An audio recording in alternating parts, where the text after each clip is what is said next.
came out in the paper, an Honolulu Advertiser, based on an interview that Lieutenant General Nixon did with William Cole, talking about a vision or a proposal that General Nixon had for the potential future use of Makua. What I want to talk about tonight are some of the misperceptions and some of the misinformation that came out of that article, and clarify some of the things in there with regards to his interview with Mr. Cole. You have to bear with me as I go through this. I'm going to talk and kind of backtrack a little bit. As all of you know, in July, the Army signed the record of decision with regards to the EIS for its future use of Makua. In many cases, we did some public engagements to communicate why we made that decision. We also did some media engagements out at Makua, brought in some prominent Hawaiian members in the Hawaiian community to talk about why we did certain things, and kind of what the Army stands for nowadays.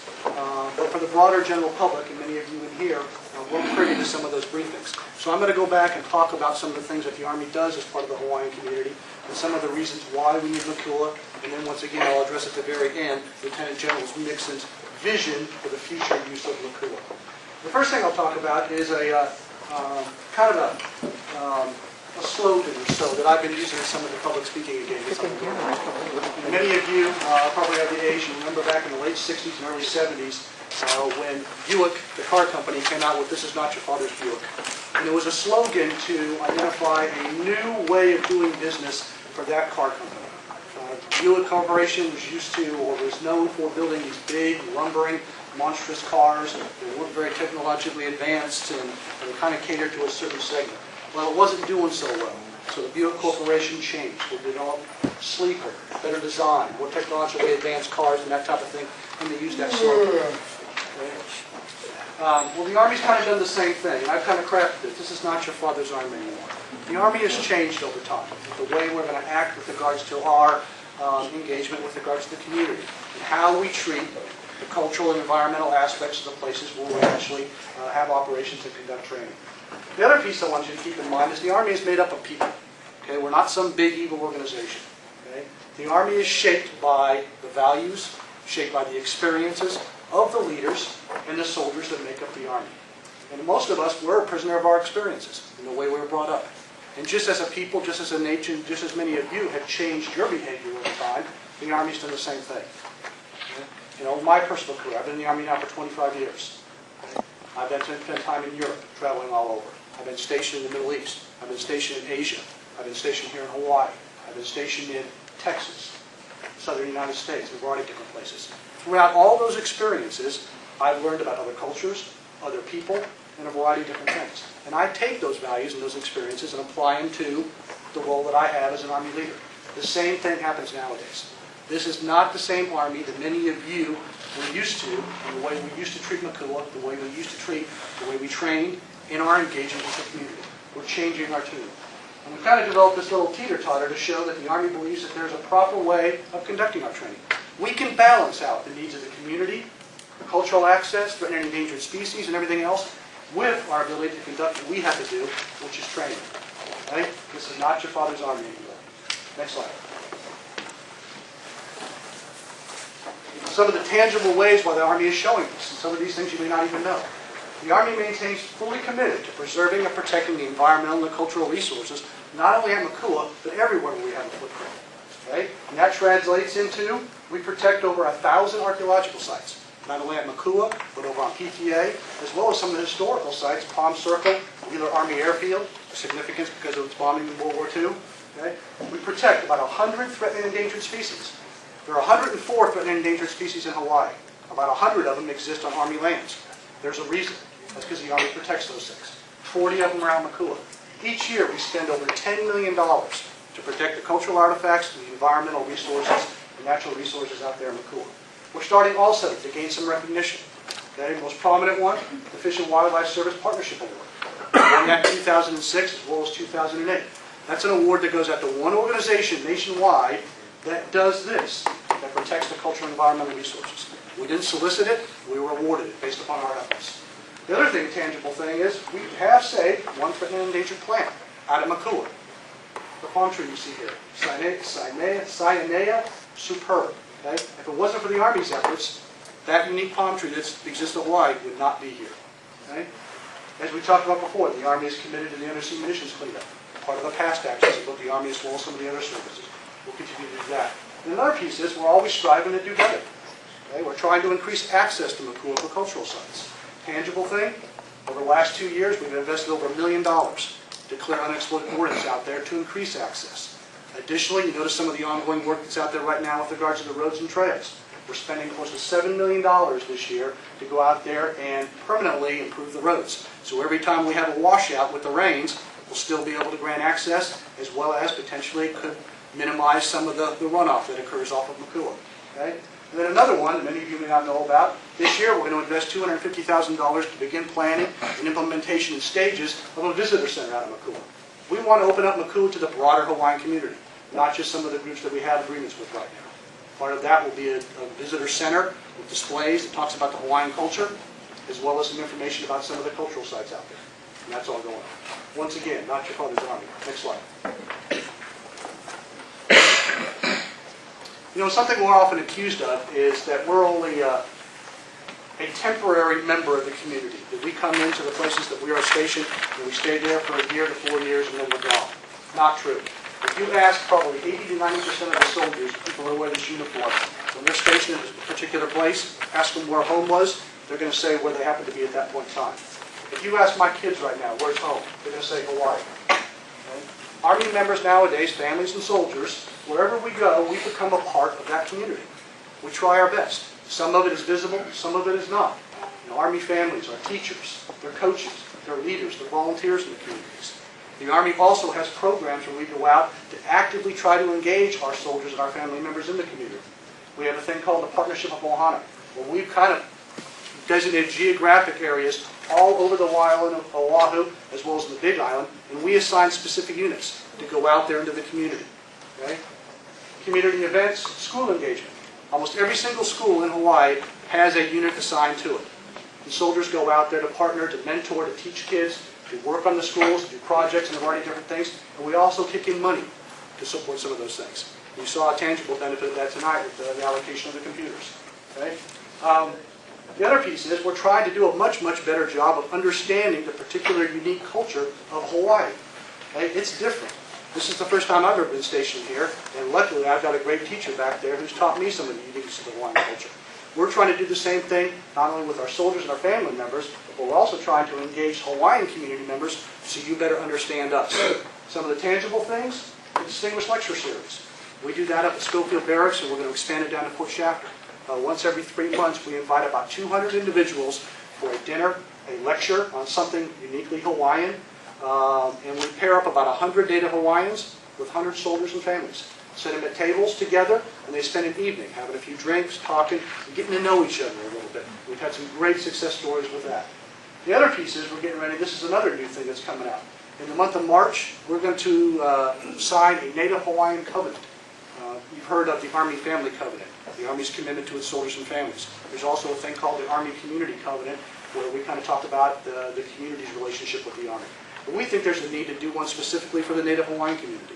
We've never defined what our role is, responsibilities are, and relationship for the future is going to be with the Native Hawaiian community. And I want to formalize that. One of the things that we often get accused of is, okay, you're great, you've always engaged the community, we enjoy having you around talking with us, but what happens when you leave? How do you add continuity to some of the programs we have? And we're going to do this by signing a formal document. I'm going to sign it, the senior generals in Hawaii are going to sign it, and we're going to make it a public event, invite community members in to participate in this. It's just a way for us to say, here's what we want to do with regards to the Hawaiian community and our relationship with all of you. Next slide. Another question we often get is why we need to train. Right? Why do we have to do what we do with the lands here in Hawaii? Well, I'm going to use an analogy. Okay? A football team, for example. Most of the folks in here are probably football fans and know the University of Hawaii football program and stuff. Well, same thing with the Army. Right? Before you send a football team out onto the field, you practice ahead of time. Okay? Start with blocking and tackling. Okay? Move up to just non-pads, running drills, and that type of thing. On up to full scrimmages before you play the game. That's the same thing the Army has got to do before we send our sons and daughters, your sons and daughters, overseas to conduct operations at the choosing of the American people. Remember, our Army, your Army, serves the people of the United States. We don't choose where we go. Okay? That's done by your elected representatives. Okay? Your elected representatives, federal representatives. They're the ones that choose what we do. All the Army does is salute and say, Roger, that's what you want us to do. We're going to go do it. Okay? As part of that, though, we have a moral and ethical obligation to ensure that those folks that we send into harm's way are prepared for it. The last thing a local commander wants to have on his shoulders is, I didn't prepare my soldiers. I didn't prepare those sons and daughters to do what they need to do. That's why we train. That's why it's important. Next slide. Now, how are we going to get after to training here in Hawaii? We're the first to admit, okay, Hawaii is not an easy place for the Army to exist. Okay? The island of Oahu is small, very, very small. Okay? The training lands, the ranges, the things we have in Hawaii are also very, very small. It makes it challenging for us. This is part of what the vision that General Nixon had when he put it in the paper. Okay? The future part. As I mentioned before, this should have said crawl, walk. It didn't work out that way. The Army has a strategy for how it executes training. Crawl, walk, and then run. Once again, I use the football analogy. Before the football team goes in the big game, okay, they go out there and they crawl. Okay? They do basic blocking and tackling, okay, with the linemen. The receivers and the quarterback go out and throw to each other. Okay? They go in the classroom, they script plays to different things.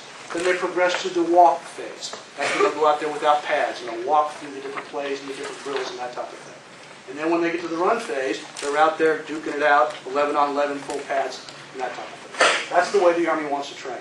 Now, how we want to do it in Hawaii is, on the island of Oahu, okay, we want to do small unit training, individual training, squad training, which is 10 guys or so, platoon training, up to 30 guys, and then in some cases, company training, 100 and 150 soldiers. Okay? We want to do that on the variety of different training areas we have on the island of Oahu to include Makua. And I'll show you where some of those are in a minute.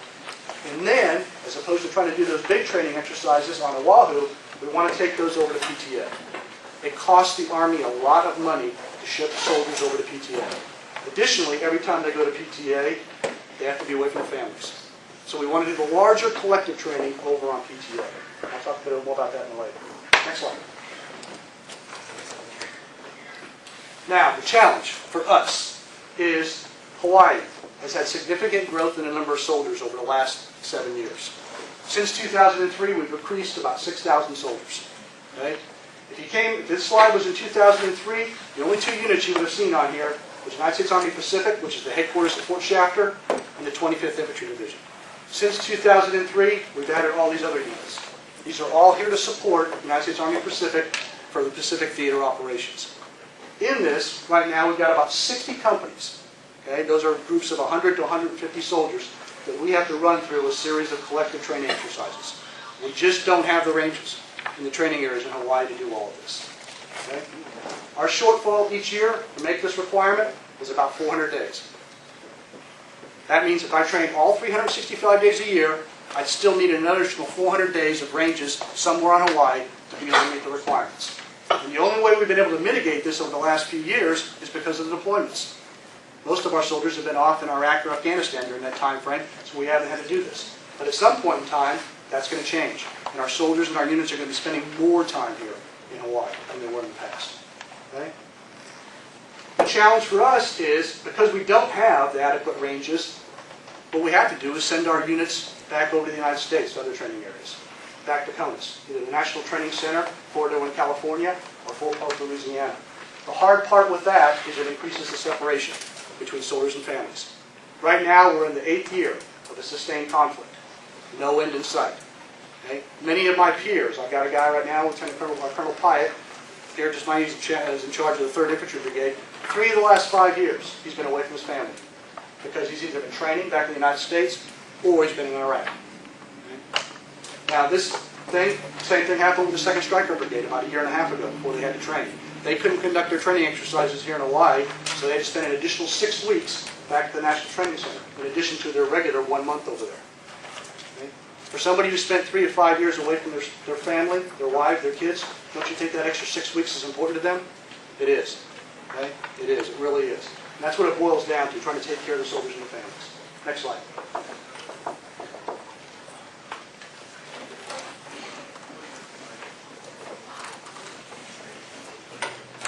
Now the question on everybody's mind is, why is Makua important for us?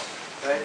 As I mentioned before, we don't have enough training land, training capabilities, ranges in Hawaii to meet our requirements. It may seem like a lot to you, but in comparison to a Fort Hood, a Fort Irwin, a Fort Bragg, where you have space, you have tons of ranges, you can take the entire Schofield Barracks Range Complex, the entire thing, overlay that on one range at Fort Hood, they'd be the same size.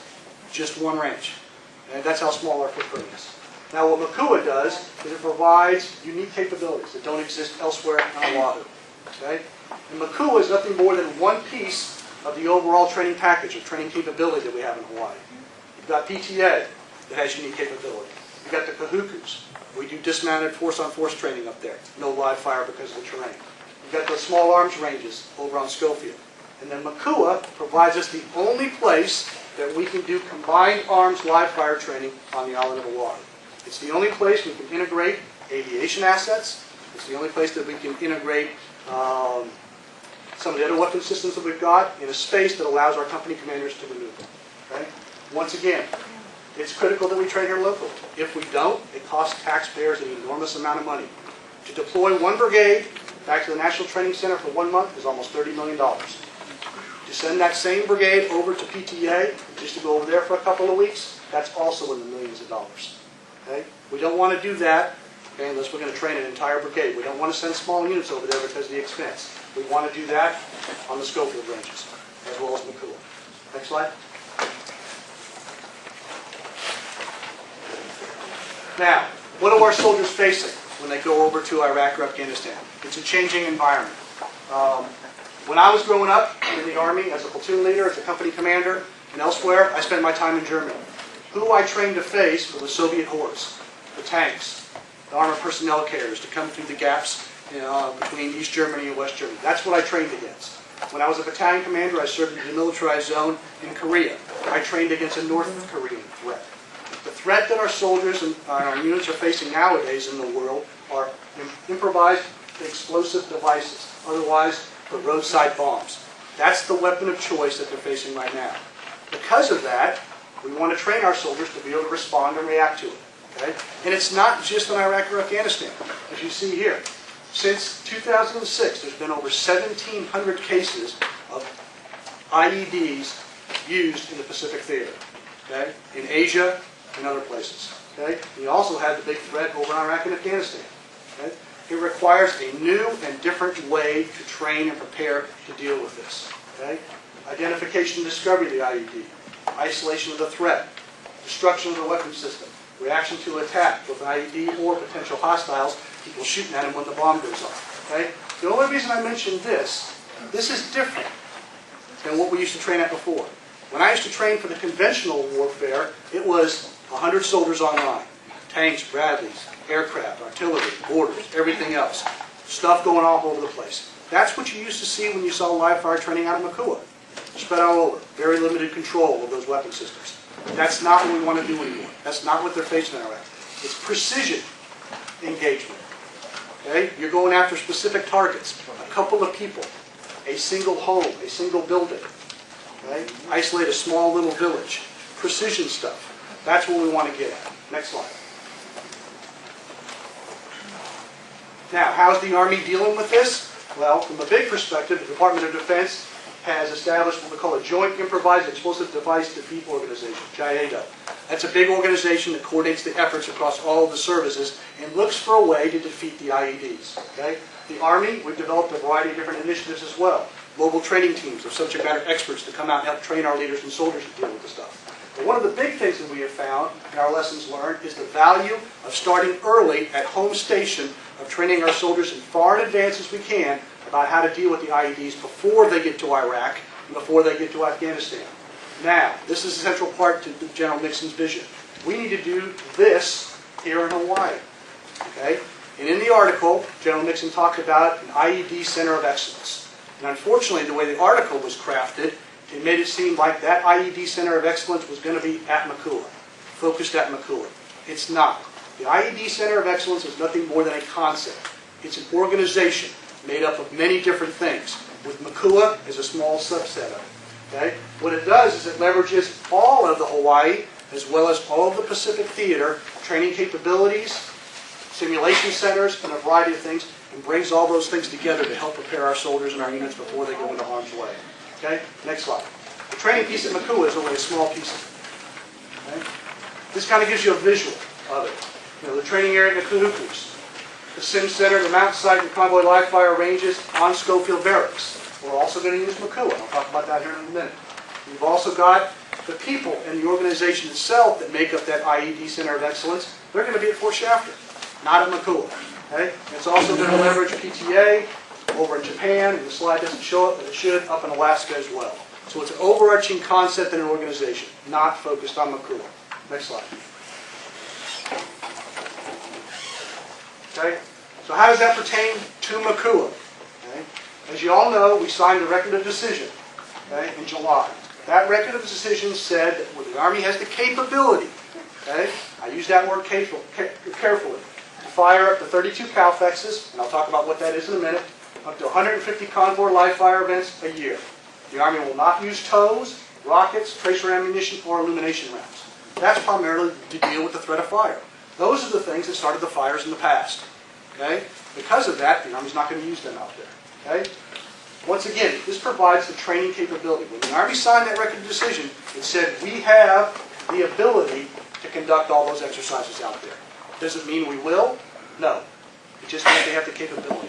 We can conduct 1, 10, or up to 150 convoy lines. It depends upon the requirement for the units. It also depends upon the environmental conditions out there. And as you all know, it gets quite dry over here on this coast during the summer months. The Army's not going to go out there to Makua during the summer months and conduct this training because the danger of fire is too great. Okay? Now, what is a CALFEX? This is kind of center of this whole thing. I'm going to use another analogy. Okay? An orchestra. Okay? An orchestra is made up of many different instruments. You've got tuba players, you've got drums, you've got violins, you get the piano and everything else. Okay? Each one of those people who play those instruments practice individually. They become experts at their instrument. But then, before that symphony, so to speak, goes in front of people, what does the conductor have to do? He has to bring them together, and he has to practice with them to figure out how to blend all those things to make beautiful music. The exact same thing has to occur for a company commander. Okay? He's a leader of 100 and 150 soldiers. Those soldiers come with a variety of different weapons, systems, equipment. They're all experts on those, but you have to have the ability to be able to bring those all together, utilizing their own unique capabilities, and manage those to achieve what the company commander wants to do. That's what a combined arms live fire exercise does. It allows that company commander to bring all those guys together and train together as a group. And it's centered upon the live fire piece. Okay? The live fire piece is critical because it instills confidence in the weapon systems, and it also allows those people to see the effects of those weapon systems on their target.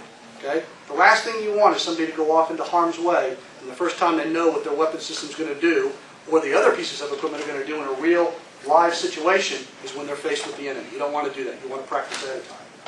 Now, we talked about the counter ID piece. That was what General Nixon talked about. He wants to focus future training at Makua on counter ID type things. It's not a new training event. Okay? It's nothing more than a different condition built into the CALFEX. Just like when I used to train on CALFEXs. Sometimes I would do it in the winter. I've been in training in Denmark, where it's 10 degrees out in snow. Okay? That's a condition. I trained in the desert. Flat, mountains, everything else. Different condition.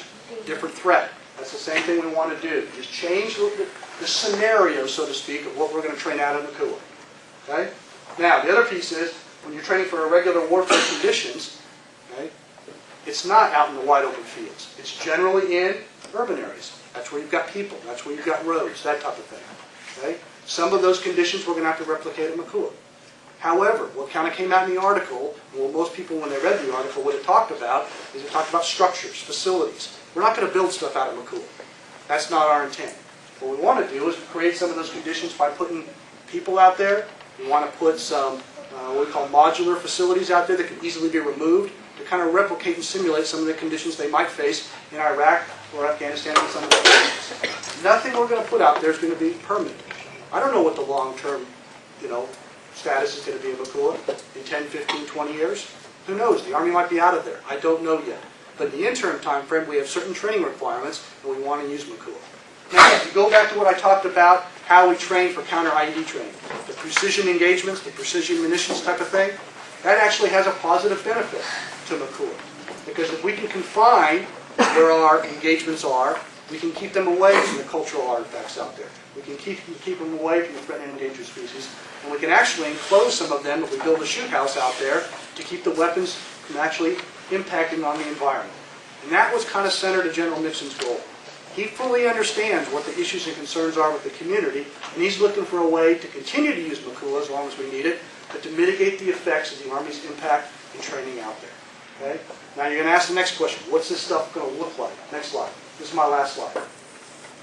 This is just an example. Okay? These are small. Okay? They're made out of hard plastic or other materials. And they can be put down and picked up, okay, as easily as you put them down. And they're being used at other training areas and other posts throughout the Army. In fact, the Marines have something like this over on Kaneohe that they use. That's what we want to put out there, potentially. Okay? Now, the next piece is, this is nothing more than a vision or proposal. The Army has not made a decision to go down this path. Okay? We have not. Okay? This is General Nixon's vision. I'll be honest with you. He got out ahead of us a little bit on this. I would have preferred to have been standing here talking to you about it before we saw the article in the paper. Okay? We tried to do that with a variety of other things, to be transparent with the community and talk with you and get your issues and your concerns with regards to our proposals. That's all this is a proposal. General Nixon's got to take this to the Army leadership. Okay? We've got to take it out to the community, hear your issues, and then if required, we've got to do the requisite NEPA document, NEPA action, if it's required. We're going to take a look at that. Okay? But no decisions. All this is a proposal and a vision that General Nixon has of how we can continue to use Makua and then balance the community's concerns. Can your people talk to their people? Because if we're supposed to trust, those kinds of things do not create trust and goodwill. And I understand it's not you that you have to answer, but I really believe it's crucial that that person that wrote that article stands here and faces the community so that they can understand and make better decisions on behalf of our loved ones that are going there. Thank you. So you have to take a lot of planning to come and present that tonight. But I just like to, in my opinion, take yourself back to Kaho'olawe. It's not clean. And there was a commitment by the military and our government and the first that they were going to clean it up when they were finished. Take you back to Kahana Valley. What happened? They went in there, they said, they promised the people, we're going to use your land to practice and train, but we're going to clean it up so that you can go back. They haven't gone back yet. They're still fighting to go back. You know what I'm saying? Commitment. Are you going to do the same thing to Makua? I don't think I would like to risk Makua. Talk about military. My father and I have brothers in all different armed forces. They gave their sounds up to various wars. But that's what we have to do as Americans. But why Makua? You had the question, why Makua? Why not the desert in Arizona and so forth in the mainland? Exactly like Iraq in the desert. That's where you should be training. Not on this beautiful island. And who said that you may not destroy? Come on. That's why I see the sign, lions. I believe you are lions from Kaho'olawe. How many of you can tell me Kaho'olawe is clean? It is not till today. But the military and the government promised that they would clean it up. People volunteer, University of Hawaii, our people, our children, go and volunteer to clean it up. They still have some bombshells or whatever that are active. So where are everybody in the military? I hear you mentioning millions of money that you can put into taking care of Makua. What about Kaho'olawe? We need that island. What about Kahana? And now Makua? I say no. And you mentioned about your family being here and Ohana. We're born and raised here. It's not the same. It's not the same like going to Japan and living there and loving and so forth. We're born and raised, so that's why we feel it. It's our mana. It's our aina. We didn't translate over here. We're born and raised, and this is our island. So that's my opinion. But don't tell me about commitment. You never clean Kaho'olawe yet. Never. to today. So think about commitment before you say you're going to commit to Makua. And all of you that are commit that you're going to take care of Makua when they do all this training, I think it's liars. It's lying. And it started during the time of Queen Liliuokalani to today. We're still fighting the cause. We're still taking our land. Did our people buy the land here? Cannot, no more money. Not that kind of money. And how did we get homeless? Who did it? Think about it. Who did it? Mahalo. May I make a short reply? Go around first. Everybody gets no. Hello. I had a quick question. In one of your slides, you mentioned that you had army groups go out into the community and let them try to understand the community. But how come you don't let the army guys learn about the community prior to doing whatever you guys doing over there? So you guys know what history about that place. So you guys know why we like that place back. You guys should educate your guys, army guys. Let them know what we had there and what we want back there. But you telling us in your slides that you're pushing the army guys to understand the community now while they're in training.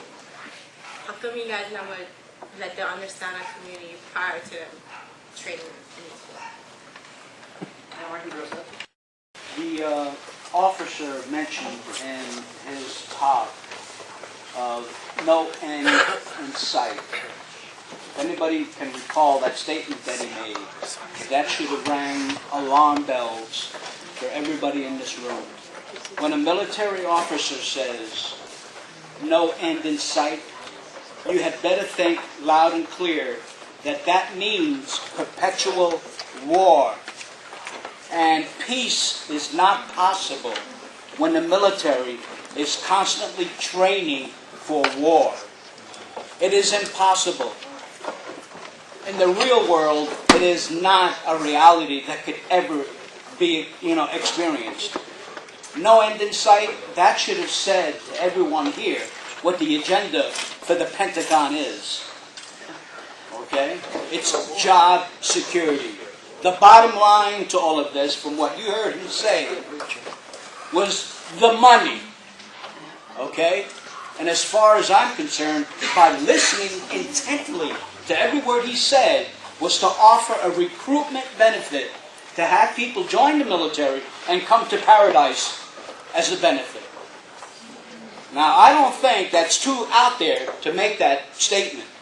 That as a recruitment benefit, join the military and we'll train you in Hawaii. But as far as this training goes, what is it about Makua that has these features that the Army cannot do without? I lived in Arizona for 17 damn years, and I would say if you want a military training that is similar to their war theater out there in the Middle East, Arizona. Arizona is the largest, the military in Arizona is the largest landowner statewide. It is ideal. It so simulates the conditions that they're fighting these Pacific theaters that it's incredible. Why aren't they there?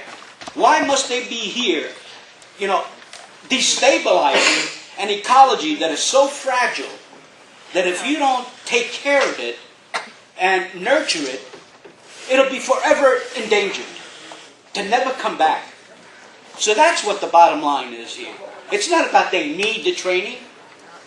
We're talking about the U.S. military, the Pentagon. They've got more freaking money than God. And they have to be here? That's crap. It defies logic and reasoning. It doesn't compute.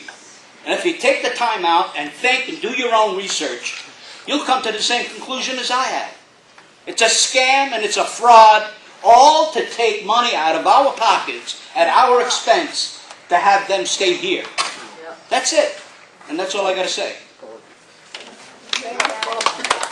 I hear you doing your, you guys get your goals, you guys get your objectives, trying to prep your boys, with, like you said, without the pads, out here in Makua, prep them, and then all out in training, full metal jacket out at, Kohakulua. So we'll let you guys train out here to prepare to bust up Moko Kiabe. Only bra. Okay, bottom line. Okay, where is the EIS? And is that finalized? And also, you know, what is the deadline for this finalization?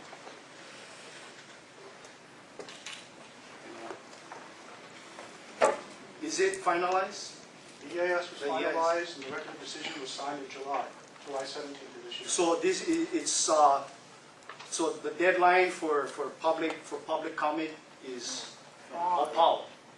Yes.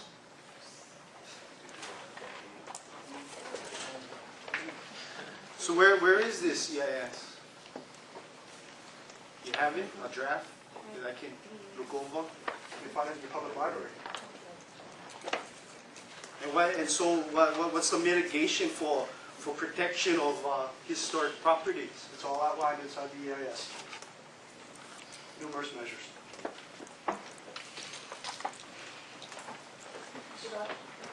True, the Army signed the record of decision, but our experts tell us that the marine study is very inadequate and the subsurface archaeological testing was also inadequate.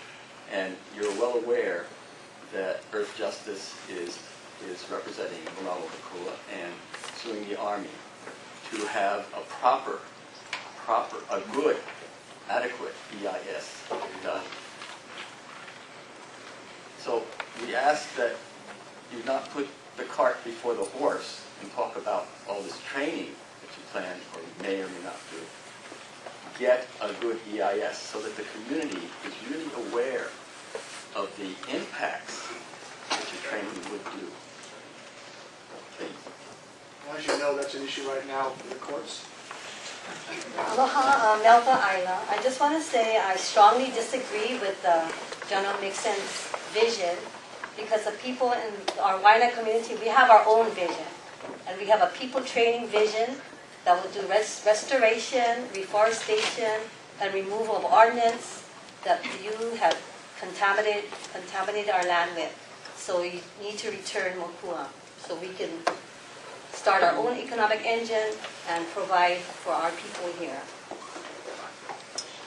You stated something about training, you cannot train during summer months, but in your consultation with Native Hawaiian community, has there been any dialogue about makahiki and what that time was for, and should training be done during makahiki because it is a very traditional practice of peace? So, and have we had any dialogue about it? We haven't had any dialogue about specific training to be conducted during the Makahiki timeframe, and we haven't conducted training out there in quite a while. One of the things we do try to do is honor Makahiki Bill by providing access during that particular timeframe. And once the Army does get back into training out of Makua, it's probably something we'll have to consider. I also have a vision, and the training is not one of them. As you know, they spend hundreds of millions of dollars on Ko'olawe. They never really made a dent, you know, and then they even spent millions in Makua, exploding bombs, taking ammunition out of the valley. Beautiful idea. They even went plant stuff all over the valley. And you know, the tragedy is that now they're going to have live training over there. And the problem with live training is not the bullets. See, the bullets just go where I point the bullets to go. As an example, you guys remember the bombs came over? Well, do you guys know that when they give you a shell, it only goes a certain distance. What it takes, the problem is the soldiers themselves. And what they do is, they go back from this bomb, they go another back from this bomb, they put them in this, they raise them up a little bit, came over to Waianae several times. So it's not the bullets it's the people that had the bullet. He went show on plan. What would happen if during this training, the guys can shoot the plant down, the tree, the palm tree? What would happen? Well, it wouldn't be the bullet's fault. It would be the guy that stayed behind the bullet, but nothing will happen to the guy. He probably gonna get scolded. But we, as people, lose out. Because the more species disappear, the more our culture disappears. The only thing unique about Makua is live firing. Because you cannot fire at Kahuku. You cannot fire live fire at East Range. You cannot fire, you cannot fire in Kahana anymore. Waikani anymore. But still, that's the only uniqueness about Makua. But the uniqueness is the difference in the culture. Yeah? One culture is saying that they need it for training. And, I'm a concerned parent and grandparent. My first concern is about how my children are going to be. And, to send them off the war, I want them to have the best training. But not in one tropical climate, when they're going to the desert. Can you answer this for me? What is a proper EIS? If one hasn't been done already?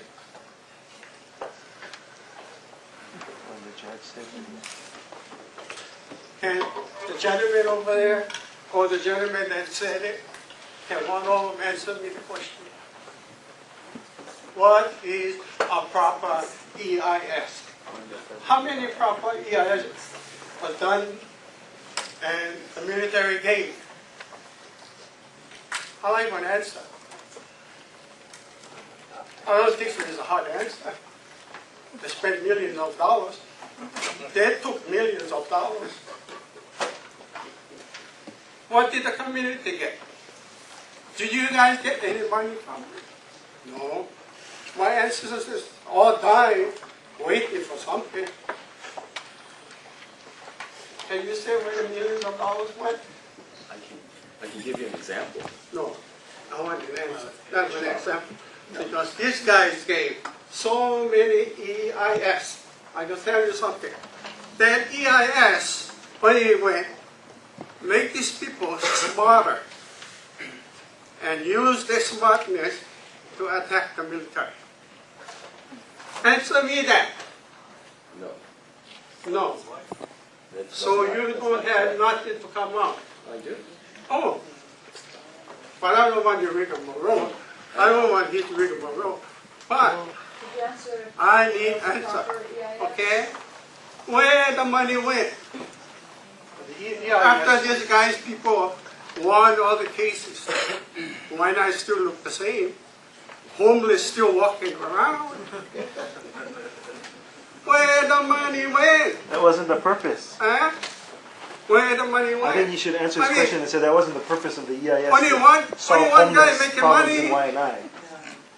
the purpose of an EIS is to take a look at potential effects of any federal I action. understand that. I understand that. But with the EIS, whoever is filing and whoever wants the EIS, where the money went? You have to pay for it, right? The EIS is Not you. You pay the other people that are looking for the The EIS. EIS is a law. Whenever the federal entity wants to do some type of action, that they I impact understand that. land, the environment, You the only, community. you only answering the question for them. I want to hear what he said when the cart was brought before the Ekaki. You know what's Ekaki? A jackass. I don't So- think Mr. Dodge can answer that question. Am I running out of time? But now I'm going home sleep. Thinking. Oh. Everybody wasted their I time don't tonight. think I can answer that technical question. I could have been home with my wife. Thank you, Mr. Wood. Anyway, thank you. Very interesting. The cart, the guy asked a good question. How I call the jackass Hekaki. I wonder who is the jackass. Thank you. Our homes and our islands are not places where you can have a play played out, where you take not just our land, but our men and our women, who the U.S. brags has the highest recruitment rates in all of the continental U.S. or U.S. I'm from Guam, I'm a Chamorro woman, and there is an 11,000 page EIS that our people are supposed to go through and respond to and comment on. and it's ridiculous. It's unfair, and this BIS, whatever you're talking about, what he's talking about is a smokescreen so that you can check off and say, we tried to warn potentially. Potentially nothing. Potentially nothing. And I understand you have a job to do, but we have a job to do, and it's to tell you that, no, BIS, it doesn't matter. You're not being honest with what the health impacts are. I didn't hear anything about health impacts, socioeconomic impacts, cultural sacredness impacts. You're talking about environment, the land, just the fact that it's not with the people is more than enough. You know, you talk about all of those units that are here now. But over 10 years ago, and longer for many of the folks that are in here, they have been battling about the continued use of makua. We agree that the armed forces need training. That's not the issue. The issue is that it's not appropriate to train at Makua or at Pohakuloa or at Schofield or anywhere in the Hawaiian archipelago. Not just these 8 recognized islands. You know, at one time, the military said, without Kaho'olawe, they couldn't continue. The Navy would have to leave. They would have to do a drawdown. The fear factor. It's the Stryker Brigade that has caused all of this increase in all of this manpower. We don't want our armed service members to be separated from their families. But we agree that these training locations need to be at more appropriate places where you put the armed forces at the training site, which is not here in Hawaii. Many people have for a long time been saying Makua is not the right place. The EIS, as our sister over there has said, it's a smokescreen.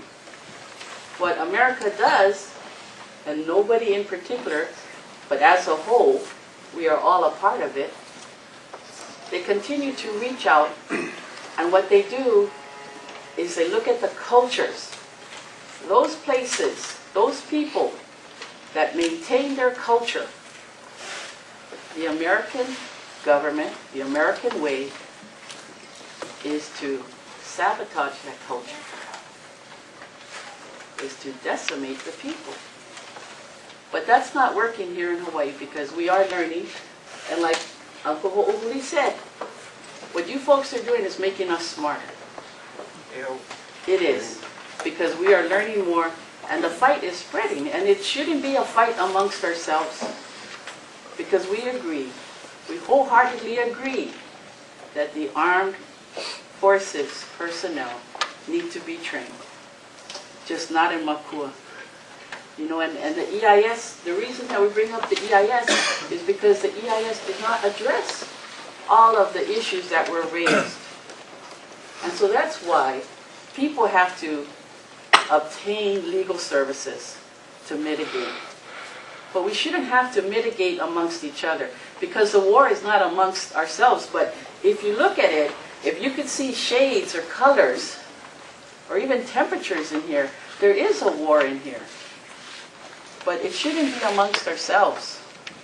It's just that you put your training places in the appropriate places, which is not here in Hawaii.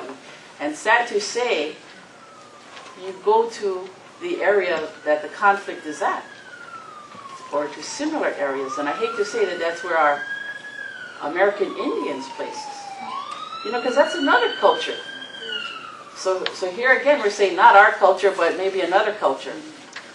So the answer is for us to try as much as we can to decrease all of the conflict. You know, each of us, more prayer for our leaders. But I thank you for coming with your presentation, which was very informative. But again, I hope you see the sentiment of the people. And it's not a new sentiment, and it's not a sentiment that's going to go away. But this is a conflict that should go away. The conflict itself, to our congressional delegates, bless them, because what they're trying to do is they're trying to sustain Hawaii. Unfortunately, it's through the military vehicle. We don't need the military vehicle. What we need is self-sustainability. Hawaii used to be sustainable with all the people that we had there. We didn't need the military. We didn't need tourists. We just need to do what we have to do, which is get back to the land, to have that connection, to have that relationship. And it's not me, but there are people in this room. There are people on the land that are doing that for us. And each one of us has a small part to play. And that's to support your local farmer, support your agricultural and your pastoral, Miley eggs, and hopefully Governor Abercrombie will help us to do something as well. I just want to remind you of one of the promises that was made in Makua, that the people who lived there could come back 6 months after the end of World War II. We think it's time that the promise that the military made at that time is come. I agree that the Army should not be in Hawaii at all. You told us how big Mount Hood was, how wonderful the Mojave Desert is for training. Why do we have to have the people that need the training stationed here? Maybe we need some other people in the military stationed here, but not those that need training. They need to be stationed with their families someplace that they don't have to travel so far and cost us so much. Please. This is what we need in this community. We go in history and in relationship with the United States Army and the United States in general. Yeah, and we get one contract and treaty that goes back over 100-something years, which was promised us friendship and co-equalness. And it seems to me like now it's being imposed that somehow the U.S. has jurisdiction over us foreigners. Occupation. And this occupation here is affecting us to this extent. This is a very internal thing right here. And what you guys are doing is you're burying us with our own community. You're using organizations such as Hui Malama, Malama Mokua, for tie back to Pulapa Iwi Kupuna. I get one question. Well, actually, I get 4 questions. 1931 and 32, the army went go cut out Kaneana Cave and would take out 300 sets of Iwi Kupuna and artifacts. Where that stay? When that going to come home? Colonel has another meeting. Hey, I got one question now. Colonel, I got a question, Colonel. A couple more questions. I got a question. I've been waiting. Where do you have to Come on, don't run away. I got a Apparently question. there's going to be another meeting. I got a question, Colonel. Come on. Don't run away. I've been waiting all this time. I went through your whole presentation. Waiting for this question. Okay? Number one, you're talking about a football analogy. It's not my fault that you only get 50 yards to play on. Yeah? That was your guys' decision. You decided to stay in Hawaii with 50 yards to play on. Okay? Not our fault. Number two, you want us to be an Ohana and talk story, but you never mentioned what Pat mentioned. Address this. And I'm talking to you, Auntie. I'm talking to you. Auntie's listening. Okay. You had those beautiful plans about visitor center, all of that, okay? But you come into my community, and this is my community, okay?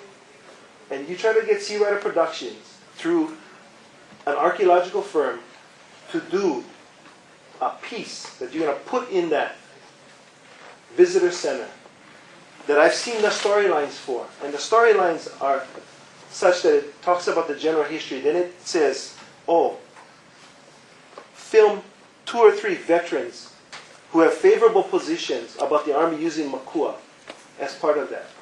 That's not how you treat this community. No, tell me, no, I've seen the storyboard. I've seen the storyboard, so somebody's lying. I haven't seen the it. sign? Somebody's lying. So somebody that you hired is lying.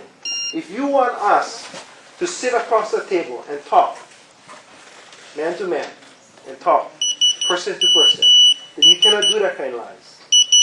You First off, absolutely cannot do that kind of lies. I'll take offense to the comment about lying. Yeah. If you've seen the storyboards, if you've seen the outlay for Yeah, the visitor I center, have. you're one step ahead of me because I haven't. Well, then it's whoever you hiring, they're out in the community and they're doing things without your knowledge. Well, And I take great I'm the offense. ultimate approving authority for what's going to I go take out there great to offense to visitors. them coming out with storyboards asking our kids at Macau Studios to film something that they get air with. That's why they came to see me. They go, hey, aren't you supposed to tell both sides of the story? How come? When you get the page about the veterans. So that's a no-no. Number two, remember the promise, okay? Because you never bring that up in any of the history. Number three, I'm going to warn you again.